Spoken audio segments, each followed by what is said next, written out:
Hi Sigler Nation, my name is Rachel Howell and today I'll be reading chapter 16 from Charlie and the Chocolate Factory. Chapter 16 is called The Oompa Loompas. Oompa Loompas, everyone said at once. Oompa Loompas.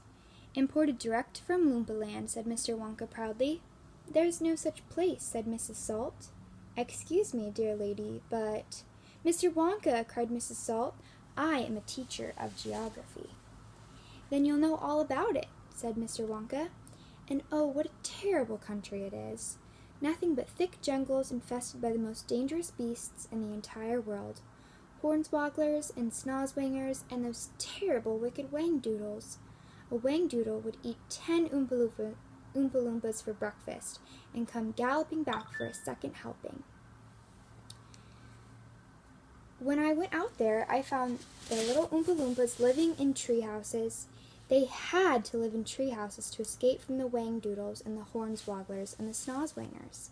And they were practically starving to death. And they were living on green caterpillars, and the caterpillars tasted revolting. And the Oompa Loompas spent every night of their days climbing through the treetops looking for other things to mash up with the caterpillars to make them taste better. Red beetles, for instance, and eucalyptus leaves, and the bark of the bongbong tree. All of them beastly, but not quite so beastly as the caterpillars. Poor little Oompa Loompas. The one food that they longed for more than any other was the cacao bean. But they couldn't get it.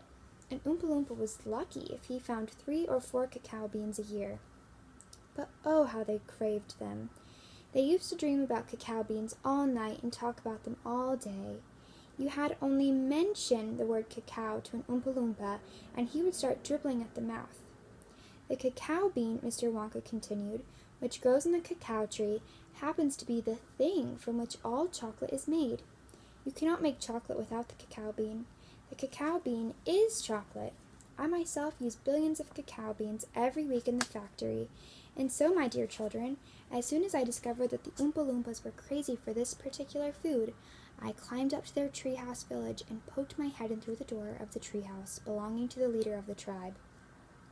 The poor little fellow, looking thin and starved, was sitting there trying to eat a bowl full of mashed up green caterpillars without being sick. Look here, I said, speaking not in English, of course, but in Oompa Loompish. Look here, if you and all your people will come back to my country and live in my factory, you can have all the cacao beans you want. I've got mountains of them in my storehouses. You can have cacao beans for every meal. You can gorge yourself silly on them. I'll even pay your wages in cacao beans if you wish.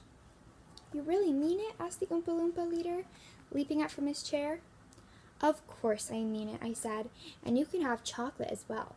Chocolate tastes even better than cacao beans because it's got milk and sugar added. The little man gave a great whoop of joy and threw his bowl of mashed caterpillars right out of the treehouse window. It's a deal, he cried. Come on, let's go. So I shipped them all over here, every man, woman, and child in the Oompa Loompa tribe. It was easy. I smuggled them over in large packing cases with holes in them. And they all got here safely.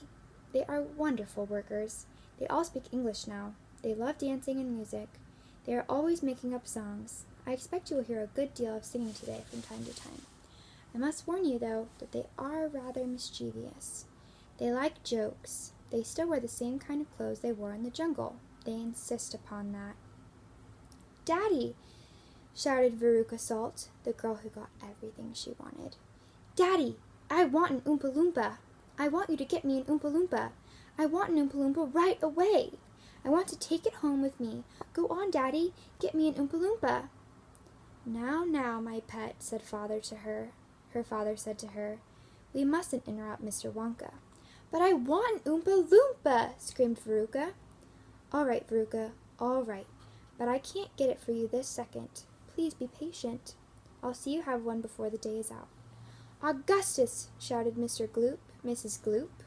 Augustus, sweetheart, I don't think you had better do that. Augustus Gloop, as you might have guessed, had quietly sneaked down to the edge of the river, and he was now kneeling on the river bank, scooping hot melted chocolate into his mouth as fast as he could.